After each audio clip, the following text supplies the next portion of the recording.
கோவை மற்றும் Madurai மாநகரங்களுக்கான metro rail சேவை விவகாரத்துல பிரதமர் மோடி தலையிட்டு நடவடிக்கை எடுக்க வேண்டும்னு முதலமைச்சர் ஸ்டாலின் வலியுறுத்தியிருக்காரு.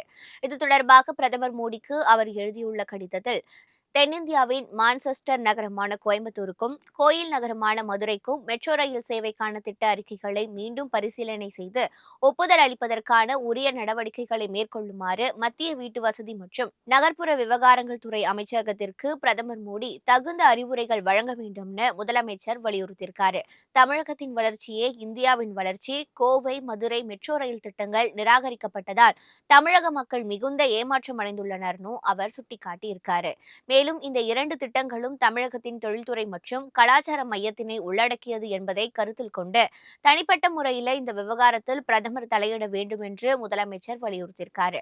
தேவைப்படின் இந்த திட்டங்கள் குறித்து விரிவான விளக்கம் அளிக்க தமது குழுவுடன் டெல்லியில பிரதமர் மோடி எப்போது வேண்டுமானாலும் சந்திக்க தயாராக இருப்பதாகவும் முதல்வர் ஸ்டாலின் அந்த கடிதத்தில் தெரிவிச்சிருக்காரு.